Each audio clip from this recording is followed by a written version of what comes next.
Australian hospital workers on the coronavirus frontline say they daily receive letters of thanks, some people even bring them pizzas, but what they really need is proper respiratory face masks to replace faulty and homemade face shields. While doctors and nurses in some hospitals struggle to obtain respiratory N95 face masks, Australians walking the streets can be seen wearing them. Every day we get a lot of thank you letters, some people bring pizza for us etc., one senior emergency doctor told Reuters. But I just want to go there and say in LSQUO, hey, we're not hungry. We need masks. If you go into the community you see on the faces of a lot of people the N95 masks and not enough in the hospital, said the emergency doctor in the state of New South Wales (NSW), which has nearly half of the country's more than 5,700 cases and has recorded the most deaths as of Monday.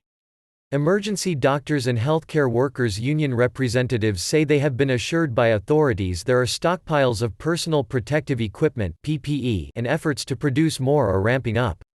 But staff in some stretched hospitals in NSW are facing tight restrictions on the use of higher specification N95 face masks and are relying on face shields made from plastic and rubber bands from hardware stores to stay safe. Some are even using scuba gear, said Andrew Miller, president of the Western Australia State Branch of the Australian Medical Association. We have doctors and nurses who have been disciplined for trying to wear a mask at work.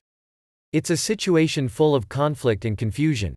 Health workers say the guidelines on using PPE issued when Australia only had a few COVID-19 cases were now no longer adequate as the disease was spreading throughout the community, including asymptomatic carriers who may be among patients arriving in hospitals for other conditions. They say the highest standard PPE is now necessary throughout the hospital, not just when dealing with confirmed COVID-19 cases, especially in the emergency department.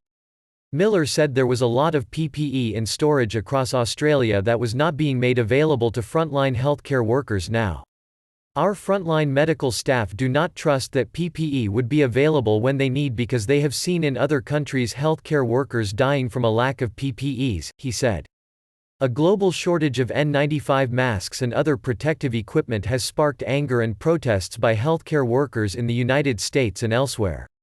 Australian medical workers have sent a petition to Prime Minister Scott Morrison, demanding access to safe PPE. The petition had gathered more than 155,000 signatures by Sunday. Australia's Health Minister Greg Hunt on Sunday said the government would immediately release 10 million masks for healthcare workers. There is more to come, including significant amount of gloves, gowns, goggles, Hunt told 9 News Television. NSW state health authorities said public hospitals across the state had sufficient PPE, including P2 masks and hand sanitizer, and Queensland's state government said a local company will start producing 60,000 N95 masks a day. South Australia Health was considering an untried approach of collecting used N95 masks, sterilising and reusing them, according to a report by the Australian Broadcasting Corp. Here Gerard Hayes, the national president of the Health Service Union, said authorities needed to be transparent on how much PPE will be available and whether it will be enough if demand surges further. As demand and pressure on health services increases, it will be good to get some clarity on how big a stockpile there is and how it will be distributed, Hayes said. That will give confidence to our members. Right now they don't have that confidence.